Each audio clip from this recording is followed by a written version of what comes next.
नमस्कार। आज माझे मित्र राम चव्हाण, हल्ली मुक्काम दापोली, जिल्हा रत्नागिरीचे तुम्ही मित्र आहात ना माझ्यासोबत। हे गुरुजी तिकडचे तुमच्याकडचे, तिकडे सर्व्हिसला असतात, पण मूळ उमरगा जिल्हा धाराशिवमध्ये पेटसांगवी नावाचं गाव आहे। त्या ठिकाणचे जेव्हा भूकंप झाला आणि भूकंपातल्या लोकांना मदत करण्यासाठी आम्ही माझे गुरुजी विश्वनाथांना तोडकर, रमेश भिशे असतील, रंभू लगडे असतील, मारुती शिरसट असतील, मधुकर धस असतील, हजारो कार्यकर्ते सोबत लोकांच्या मदतीला आलो होतो। पेटसांगवीमध्ये पुनर्वसनाची प्रक्रिया सुरू होत असताना वडार वस्ती आणि लमणतांड्यामध्ये जसं जातीनं उपेक्षित तसं व्यवस्थेने पण उपेक्षित ठेवलं होतं।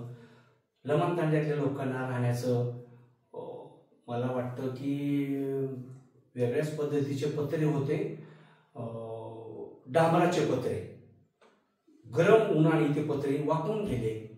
आणि मग अशा वेळेला काय करायचं, तर मग समाज विकास संस्थेमध्ये आम्ही संस्था सुरू करण्याच्या अगोदर वंचित विकास नावाच्या संस्थेमध्ये आम्ही नोकरी करायचो, जाणीव संघटनेच आम्ही काम करायचो। तेव्हा वंचित विकासच्या माध्यमातून त्यांना पत्र्याची सोय केली, बकऱ्याची सोय केली, त्यानंतर तात्पुरत्या टॉयलेट बाथरूमची सोय केली। त्यावेळेला रामची आई, मागच्या क्लिपमध्ये आपण बघितलं असेल, रामची आई माझी पत्नी अनाथाची माय समाजसेविका विद्याताई वाघ ही टीचर म्हणून तिथे बालवाडीत शिकवायला जायची। आईतं समाजाचं खाऊ नये म्हणून महिलांनी बालवाड्या चालवाव्यात, लहान मुलांसाठी अभिरुची वर्ग घ्यावा, खेळगाणी गोष्टी शिकवाव्यात, मुलांना शिक्षणाच्या प्रवाहामध्ये घेऊन जावं, यासाठी आमच्या सगळ्यांच्या पत्नींनी, जसं मारुती शिरसट आहे, रामभाऊ लगाडे आहेत, रमेश भिशे आहेत, तोडकर अण्णांच्या सुद्धा बहिणींनी सपोर्ट क्लास बालवाडीसाठी काम केलेलं। खूप प्रत्येक जण भूकंपग्रस्तांच्या लोकांसाठी काम करत होता। त्यावेळेला राम असेल, त्याच्यानंतर दगडू चव्हाण असेल, पेटसांगवीचे अनेक मित्र त्या काळात भेटले। आज 28-30 वर्ष झाली तरी आमच्या कौटुंबिक रिलेशनमध्ये कुठेही दुरावा नाही किंवा विसरून गेलो नाही। असा गोड असणारा माझा मित्र राम, त्यांना मी माझी आभाळ माया नावाची कविता देत आहे।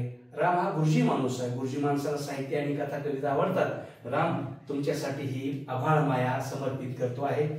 आणि बहिणी, तुम्हाला सांगायला मला आवडेल, जेवढा राम तुमचा प्रिय आहे तेवढा माझा पण प्रिय आहे। माझ्या बहिणीने ही आभाळ माया नावाची जात्यावरच्या ओव्या स्वतः रचना केलेल्या आहेत आणि माझ्या बहिणीच्या मृत्यूनंतर ह्या कवितेचं पुस्तक मागच्या मार्च अखेरमध्ये प्रकाशित झालं। ही पुस्तिका तुम्हाला समर्पित करतो आहे। आपण दोघांनी या पुस्तिकेचा स्वीकार केला तर त्याबद्दल धन्यवाद। नमस्कार।